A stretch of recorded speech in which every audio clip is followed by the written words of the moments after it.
నీ జీవితంలో నువ్వు పొందుకోవలసిన ఆశీర్వాదము, పొందుకోవలసిన అధికారము, పొందుకోవలసిన అవకాశము, పొందుకోవలసినటువంటి దేవుని యొక్క ప్రణాళిక పొందుకోకుండా లేక అందుకోకుండా లేక ఆలస్యం చేయడానికి ఖచ్చితంగా సైతాను మనుషుల్ని వాడుతాడు. 13 సంవత్సరాలు సౌలును ఉపయోగించి దావీదు యొక్క సింహాసనాన్ని దూరం చేసే ప్రయత్నం చేశాడు. 3 విషయాలు ఈరోజు మీతో పంచుకోవాలని ఆశపడుతున్నాను. 1, పోరాటం చేసేవాళ్ళు ఉంటారు. 2, పాపిష్టి పనులు చేసేవాళ్ళు ఉంటారు. 3, పరిపాలన చేసేవాడు ఉంటాడు. పోరాటం చేసేవాళ్ళు, పాపిష్టి పనులు చేసేవాళ్ళు, చివరికి పరిపాలన చేసేవాడు. ఈ 3 గురించి త్వరగా మీతో పంచుకోవాలని ఆశపడుతున్నాను. మొదటిగా పోరాటం. 2వ సమూయేలు గ్రంథం 3వ అధ్యాయము 1వ వచనము. ఇశ్రాయేలు సౌలు కుటుంబీకులకును దావీదు కుటుంబీకులకును బహుకాలము యుద్ధము జరుగగా, ఇక్కడ ఒక పోరాటాన్ని గురించి మనం చూస్తున్నాం. మొదటిగా దావీదు రాజు కాకుండా అడ్డుపడడానికి, ఆలస్యం చేయడానికి, దేవుని యొక్క ప్రణాళిక ఆలస్యం చేయడానికి సైతాను వాడినటువంటి ఆయుధం ఎవరు? సౌలు. ఎందుకని? సౌలు అసూయపరుడు. అసూయ వల్ల సౌలు దావీదును రాజు కాకుండా అడ్డగించాడు, ఆలస్యం చేశాడు. అంతటితో సైతాను సంతోషించాడా? లేదు. సౌలు చచ్చిపోయిన తర్వాత మరొకరిని లేవనెత్తాడు. ఎవడో చెప్పండి? అబ్నేరు ఎవరు? సౌలు యొక్క సైన్యాధిపతి.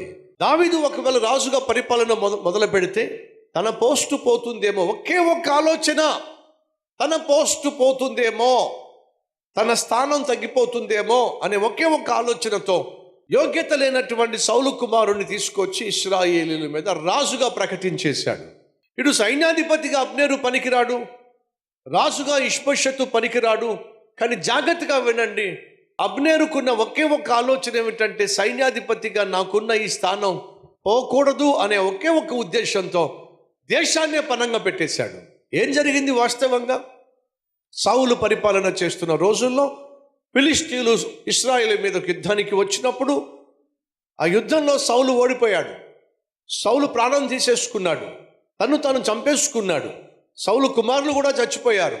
సైన్యం అంతా పారిపోయింది, దేశం ప్రమాదంలో పడిపోయింది. దావీదునేమో దగ్గర రాకుండా దేశం నుంచి బయటికి గెంటేశాడు. ఇప్పుడు దేశం మొత్తం ప్రమాదంలో ఉంది.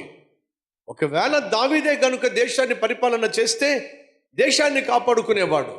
కానీ అబ్నేరు ఏం చేశాడు? దావీదును పరిపాలన చేయకుండా పరిపాలనను అడ్డగించాడు, ఆలస్యం చేశాడు. పనికి మాలిన ఇష్బోషెతును తీసుకొచ్చి రాజుగా ప్రకటించేశాడు. దేశం ప్రమాదంలో ఉంది, అయినా వాడికి ఏమాత్రము నొప్పి లేదు. ఎందుకని? తాను అనుకున్నది జరగాల్సిందే. ఇలాంటి వాళ్ళు కుటుంబంలో కూడా ఉంటారు. కొంతమంది మూర్ఖమైన భర్తలు ఉంటారు. భార్య, బిడ్డలు, కుటుంబం నష్టపోతున్నా, అల్లాడిపోతున్నా, బజార్ను పడిపోతున్నా, తల్లడిల్లిపోతున్నా, ఆకలితో అలమటించిపోతున్నా, ఆర్థిక సమస్యలో కూరుకుపోతున్నా ఈ మూర్ఖుడు మాత్రం తాను అనుకున్నదే చేయాలని ఆశపడతాడు. తను తినాలంటే తింటాడు, తాగాలంటే తాగుతాడు, తిరగాలంటే తిరుగుతాడు. కుటుంబం ఏమైపోయినా పర్వాలా, తన మాటే చెల్లుబాటు కావాలని ఆశపడతాడు. కొంతమంది ఇల్లాలు ఉంటారు. కుటుంబంలో గౌరవం కోల్పోతున్నా, కుటుంబంలో మర్యాదలు పోతున్నా, కుటుంబంలో మనశ్శాంతి లేకపోతున్నా, కుటుంబంలో నెమ్మది లేకపోతున్నా, భర్తతో గొడవ పడుతుంది, పిల్లలతో గొడవ పడుద్ది, అందరితో గొడవ పడుద్ది. ఎందుకయ్యా అంటే తన మాటే చెల్లుబాటు కావాలి, తాను అనుకున్నదే జరగాలి. తన కోసం, తన స్వార్థం కోసం, తన సంతోషం కోసం ఎంతమందినైనా ఏడిపించేస్తుంది, ఎంతమందికైనా నరకం చూపించేస్తుంది. ఎవరో తెలుసా? సైతాను పట్టినటువంటి ఇల్లాలు, సైతాను పట్టినటువంటి భర్త. తను అనుకున్నదే జరగాలి, తన మాటే చెల్లుబాటు కావాలి. తన కోసం, తన సుఖం కోసం, తన స్వార్థం కోసం ఎంతమందినైనా బలి పెట్టేస్తారు, బలిచ్చేస్తారు. ఈరోజు మన మధ్య అలాంటి వాళ్ళు ఉన్నారు. ఉద్యోగం చేసే చోట నీ మాటే చెల్లుబాటు కావాలి, నువ్వు అనుకున్నదే జరగాలి అనే ఒకే ఒక్క పంతం చేత మంచి వాళ్ళకు ఉద్యోగం లేకుండా చేస్తున్నావా? మంచి వాళ్ళని, యోగ్యులను కూడా ఉద్యోగంలోంచి తీయించేస్తున్నావా? ఎందుకని? నీ మాట చెల్లుబాటు కావటం లేదని, నువ్వు అనుకున్నది జరగటం లేదని, నీ మాట వాళ్ళు వినడం లేదని ఒకే ఒక్క కారణం చేత ఇతరులకు అన్యాయం చేస్తున్నావా? జాగ్రత్త, అది నీకు క్షేమం కాదు. అబ్నేరు గడుకున్న ఒకే ఒక్క ఆలోచన ఏమిటంటే దేశం ఏమైపోయినా పర్వాలా, దావీదు జీవితంలో దేవుని చిత్తము జరగకపోయినా పర్వాలా, నేను అనుకున్నదే జరగాలి అని చెప్పి ఇష్బోషెతును రాజుగా ప్రకటించేసి తనను తాను సైన్యాధిపతిగా ప్రకటించేసుకున్నాడు. ఏం జరిగింది? దావీదు రాజుగా పరిపాలించేటటువంటి అవకాశము ఆలస్యమైంది. ఆ తర్వాత ఏం జరుగుతుందో చూద్దాం రండి. 3వ అధ్యాయంలో మనం చూస్తున్నాం సౌలు కుటుంబానికి దావీదు కుటుంబానికి యుద్ధం. అంతకుముందు సమస్య ఏమిటంటే ఇశ్రాయేలీలకున్న సమస్య దేశం బయట ఉన్నటువంటి ఫిలిష్తీయులతో యుద్ధం. దేశం బయట ఉన్నటువంటి శత్రువులతో పోరాడి సౌలు సైన్యం ఓడిపోయారు. ఇప్పుడు యుద్ధం కాస్త ఇంట్లోకి వచ్చింది. ఎక్కడికి వచ్చింది? ఇంట్లోకి వచ్చింది. ఇప్పుడు మీరు 3వ అధ్యాయం మొదటి వచనంలో ఏం చూస్తున్నారు? కుటుంబంలో యుద్ధం. దీన్ని ఏమన్నారంటే అంతరంగ యుద్ధం, సివిల్ వార్. దేశం ఇతర దేశంతో పోరాడడం వేరు, దేశంలో ఉన్నవాళ్లే ఒకరి మీద ఒకళ్ళు పోరాడడం వేరు. అన్నిటికంటే ప్రమాదకరమైన యుద్ధం ఏంటో తెలుసా మీకు? అంతరంగ యుద్ధం. దేశంలో సివిల్ వార్ వచ్చినట్లయితే చాలా చాలా చాలా ప్రమాదం.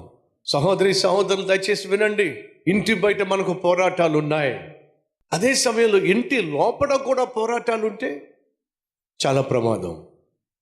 ఉద్యోగంలో పోరాటాలు ఉన్నాయి, వ్యాపారంలో పోరాటాలు ఉన్నాయి, బంధువుల మధ్య పోరాటం ఉంది, పార్ట్నర్స్తో పోరాటం ఉంది.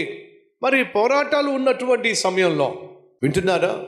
వాటినే ఎదుర్కొంటూ అల్లాడిపోతున్నప్పుడు సడన్గా ఇప్పుడు ఇంట్లో కూడా పోరాటాలు మొదలైతే అది ఇంకెంతగా ప్రమాదానికి దారితీస్తుందో ఒకసారి ఆలోచించండి. ఇప్పుడు జరుగుతుంది ఏంటో తెలుసా? సైతాన్ గారు చేసింది ఏంటో తెలుసా? ఇంటి లోపటే పోరాటం తీసుకొచ్చాడు. అటు సౌలు కుటుంబానికి ఇటు దావీదు కుటుంబానికి బహు యుద్ధము జరగగా పోరాడే వాళ్ళు ఉంటారు. ఈరోజు అనేక మంది ఇళ్లల్లో పోరాటాలు. భర్తతో భార్య పోరాడుతుంది, భార్యతో భర్త పోరాడుతున్నాడు. ఒకే ఇంట్లో ఉంటున్నారు, శత్రువులుగా బద్ధ శత్రువులుగా జీవిస్తున్నారు. ఫలితం ఏమిటి? కుటుంబం విచ్ఛిన్నమైపోతుంది. విడాకుల కోసం పరుగులు తీస్తున్నారు, కోర్టుల చుట్టూ తిరుగుతున్నారు. కారణం సైతాను ఆ ఇంట్లో ఎవరైతే బలహీనంగా ఉన్నారో ఆ వ్యక్తిని పట్టుకొని బంధించి ఇంట్లో పోరాటాలు స్టార్ట్ చేస్తాడు. జాగ్రత్తగా మీరు వినండి. ఈ పోరాటాల వల్ల ఇండైరెక్ట్గా జరుగుతుంది ఏమిటంటే దావీదు పొందుకోవాల్సిన ఆశీర్వాదం ఆలస్యమవుతుంది. ఆ ప్రజలు పొందుకోవాల్సిన సువర్ణ పరిపాలన ఆలస్యమవుతుంది. అలాగే సహోదరి సహోదరులు, ఇంట్లో మీరు పోరాడడం వల్ల, ఇంట్లో మీరు కొట్టుకు చావడం వల్ల దేవుడు మీకోసం దాచిపెట్టిన ఆశీర్వాదాలు ఆలస్యం చేసుకుంటున్నారు. ఈ వాస్తవాన్ని మర్చిపోవద్దని ప్రభువు పేరట మనం చేస్తున్నాను.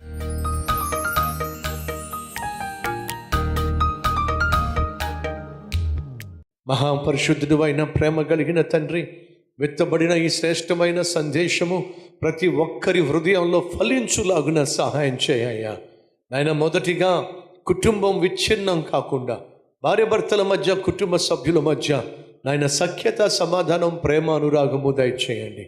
అలాగే మా జీవితంలో మీరు మా కోసం దాచిపెట్టిన ఆశీర్వాదాన్ని మేము అనుభవించే సమయం వచ్చినప్పుడు సైతాను ప్రభువా మాతో పోరాడతాడని, తన మనుషుల ద్వారా మా మీదకు నాయన పోరాటము ప్రకటిస్తాడని, ఆ పోరాటంలో ఖచ్చితంగా నువ్వు మమ్మల్ని గెలిపిస్తావని, అలాగే పాపిష్టి మనుషులు, స్వార్థపూరితమైన మనుషులు మా జీవితంలో నాయన తారసపడతారని, మేము అందుకోవలసిన వాటికి అడ్డుపడతారని, అందుకోకుండా అనుభవించకుండా ఆలస్యము చేస్తారని ప్రభువా బహుసూటిగా స్పష్టంగా అటు సౌలు, అబ్నేరు, ఇటు యోవాబు ఏ రీతిగా దావీదు జీవితంలో పొందుకోవలసిన ఆశీర్వాదాన్ని ఆలస్యం చేశారో, అలా ఆలస్యం చేసిన వాళ్ళు నాశనమైపోయారు. కానీ నిన్ను ఆధారం చేసుకున్న వాడేమో రాజుగా సింహాసనం మీద కూర్చున్నాడు. ఆయన దావీదు వలె నిన్ను ఆధారం చేసుకొని, నీ మీదే ఆధారపడి మంచి రోజులు వస్తాయని, నువ్వు మమ్మల్ని హెచ్చించే దినము వస్తుందని నమ్మి విశ్వాసంతో ప్రభువా నీ పాదాలు పట్టుకున్నట్లయితే తగిన రోజున మమ్మల్ని ఖచ్చితంగా ఆశీర్వదిస్తావు. మా దుఃఖ దినములు సమాప్తము చేస్తావు. మా కన్నీళ్లు కొట్టివేసి నాట్యముగా మారుస్తావు. ఆ రోజు వచ్చేంత వరకు మా విశ్వాసాన్ని ప్రభువా విడిచిపెట్టకుండా ఆత్మీయతను కాపాడుకునే కృప మాకివ్వమని యేసు నామం పేరట వేడుకుంటున్నాం తండ్రి. ఆమెన్.